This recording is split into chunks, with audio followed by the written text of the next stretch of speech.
होली, रंगों का त्योहार, खुशियों, उमंग और नई शुरुआत का त्योहार।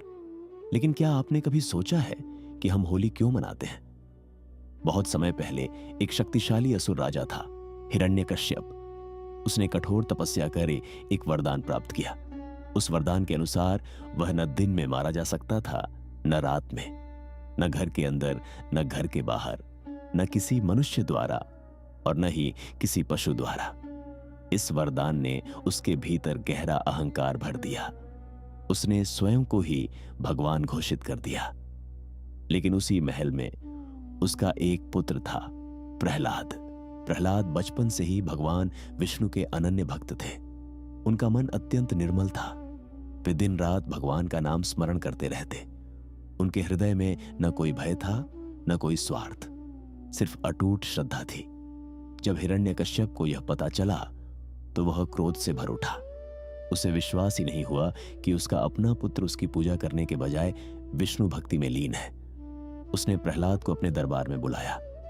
गंभीर स्वर में पूछा, क्या तुम्हें पता नहीं कि इस राज्य में केवल मेरी पूजा होगी? प्रहलाद ने शांत और दृढ़ स्वर में उत्तर दिया, पिताश्री, सच्चे भगवान तो विष्णु हैं। वही समस्त सृष्टि के पालन करता है। यह सुनते ही हिरण्यकश्यप का क्रोध और भी बढ़ गया। उसने प्रहलाद को समझाने की कोशिश की, उसे डराया, धमकाया, राजसत्ता का भय दिखाया, लेकिन प्रहलाद अडिग रहे। उनकी भक्ति तनिक भी कम नहीं हुई। तब हिरण्यकश्यप ने कठोर निर्णय लिया। उसने सैनिकों को आदेश दिया कि प्रहलाद को दंड दिया जाए। उन्हें ऊंचे पहाड़ से गिराया गया, लेकिन वे सुरक्षित रहे। उन्हें विष दिया गया, लेकिन उनका कुछ भी नहीं बिगड़ा। उन्हें उग्र हाथियों के सामने बांधा गया, फिर भी वे सकुशल बच गए। हर बार मानो कोई अदृश्य शक्ति उनकी रक्षा कर रही थी। दरअसल वह शक्ति थी उनकी अटूट भक्ति। अंततः हिरण्यकश्यप ने अपनी बहन होलिका को अपने दरबार में बुलाया। होलिका को एक विशेष वरदान प्राप्त था कि अग्नि उसे जला नहीं सकती। राजा ने क्रोधित स्वर में कहा, यदि प्रहलाद मेरी आज्ञा नहीं मानता तो आज उसका अंत निश्चित है।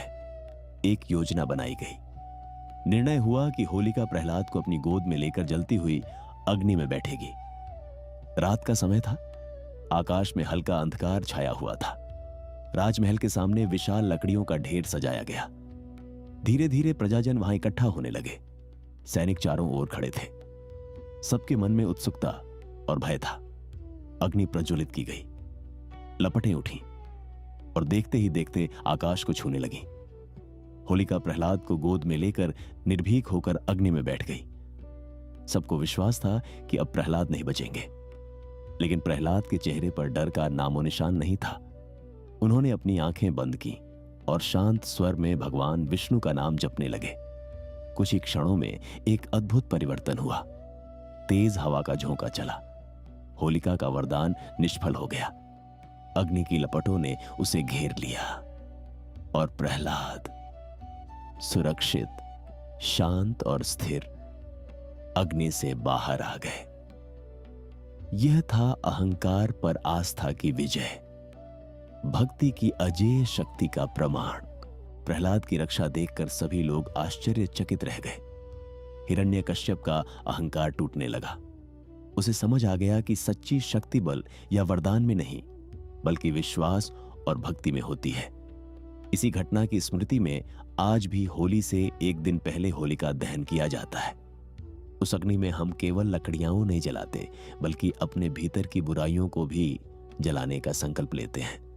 अहंकार, ईर्ष्या, क्रोध और द्वेष। लेकिन होली केवल बुराई पर विजय का प्रतीक नहीं है। यह प्रेम और रंगों का भी उत्सव है। इसका संबंध भगवान कृष्ण और राधा से भी जोड़ा जाता है। कहते हैं कि कृष्ण ने प्रेम पूर्वक राधा के चेहरे पर रंग लगाया और तभी से रंगों से खेलने की परंपरा प्रारंभ हुई। आज होली का दिन हंसी का दिन है, मिलन का दिन है और भेदभाव मिटाने का दिन है। इस दिन लोग एक दूसरे को रंग लगाते हैं, गले मिलते हैं और पुराने मनमुटाव भूल जाते हैं। होली हमें सिखाती है सच्चाई की हमेशा जीत होती है। भक्ति कभी व्यर्थ नहीं जाती, और प्रेम जीवन का सबसे सुंदर रंग है। आप सभी को होली की हार्दिक शुभकामनाएं।